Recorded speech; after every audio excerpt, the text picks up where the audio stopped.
Hello my friends and welcome to another 7 true scary stories from Reddit. Fake scary stories are enough to keep us late at night, afraid to get out of bed. But what about the real ones? Here we have 7 real scary experiences told by Reddit users.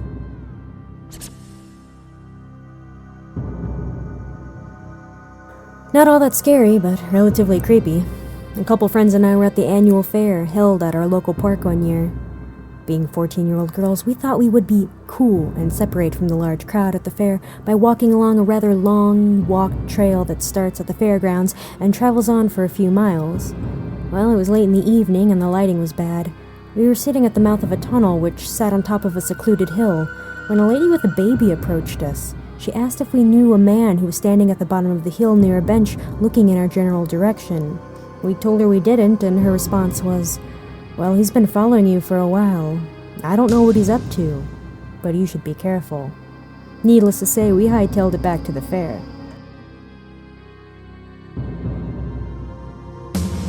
When I was a child, I lived in an old Victorian house, and I would always hear laughing while I was trying to sleep.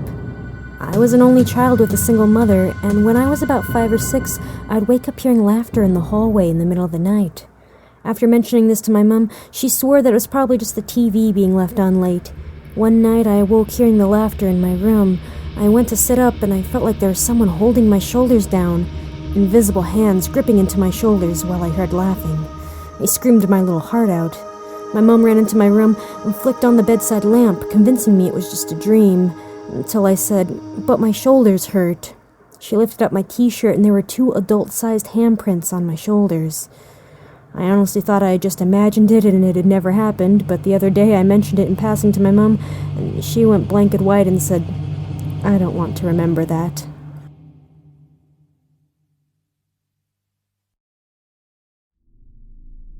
It was around last year. We had a friend that went missing for almost a week. We weren't really that close, and he lives in a campus dorm, so I didn't really know till that night. My housemate saw a report from the university's Facebook page that there were a couple of bodies found in the spring at the far edge of the campus. Our university is located beside a mountain. We all started to worry, especially when I learned that he had really been missing. We were anxious for news to come, and when the reports of the initial ID came in, we were shocked. He was one of them. The report misspelled his last name, but we knew it was him. Panic mode. My housemates and I went out to meet his dorm mates, while I called a couple of our friends that went straight to the springs. They weren't able to see him there, since when they got there, the police already took the bodies for autopsy. At that point, we couldn't do anything but wait for further news. It turns out that the 2 of them went swimming there the weekend before and drowned. Their bodies got really bloated from being soaked for days, and the crustaceans started to eat away at their skins. It really seemed at first that it was a frat initiation gone bad, because they both looked like they were covered in lashes. Pretty messed up way to die. Rest in peace, Kevin.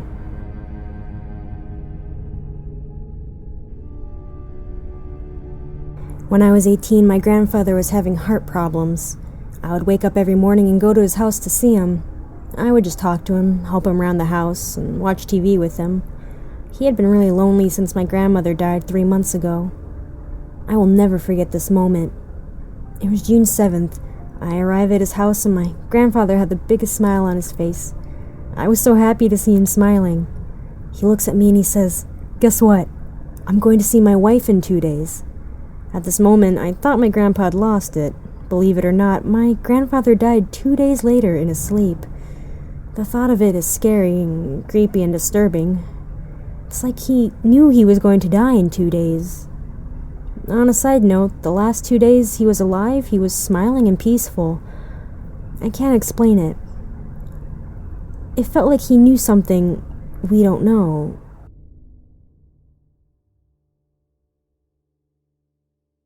I used to work as a cleaner at my school after class, so by the time I left, the roads were pretty empty and quiet as everyone had already walked home. One day I noticed this man walking behind me, not too close, but obviously following me. He was quite creepy. His face looked like it was made of plastic, and he had this really subtle smile. Anyway, the first time I saw him, I thought nothing of it. About 2 weeks later, I noticed him again, and from then on, I saw him every single day when I was walking home.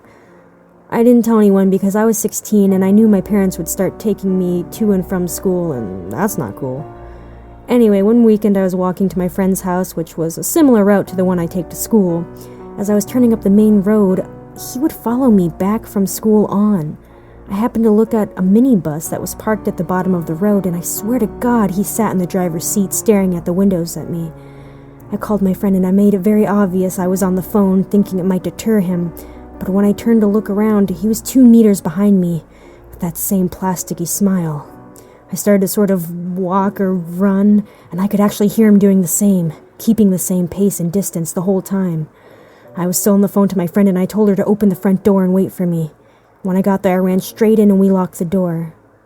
The guy just stood outside our house for about 2 hours, smiling and staring in the window. After that, I never saw him again, and I've moved away since. But when I went back to visit my parents last weekend, that minibus is still parked in the exact same spot.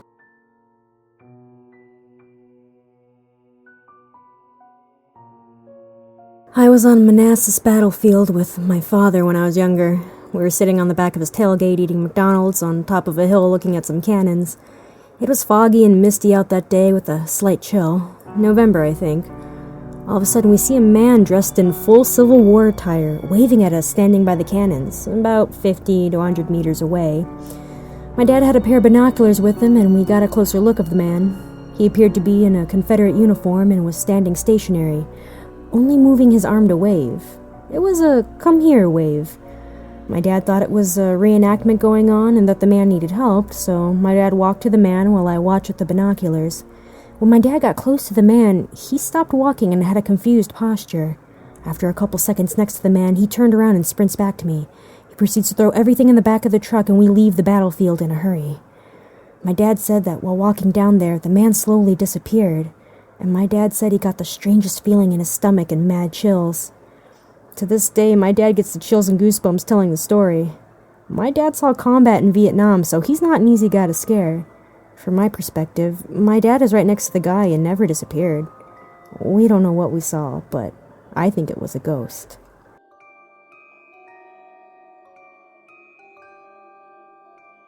When I was about 10 or 11, I was ill and did not go to school one day.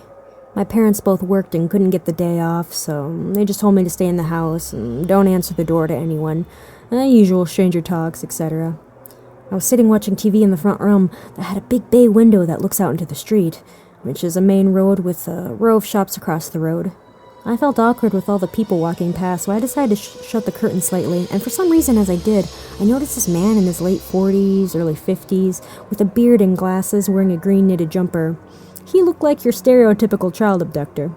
Something about him walking past just seemed strange, but not enough to play in my mind until he walked past again, 6 minutes later, in the same direction. As if he just looped around the block. 10 minutes later, he appeared and stopped at the edge of the driveway for about 30 seconds, looking at the window. He then proceeded to the door, looking in the window as he walked by.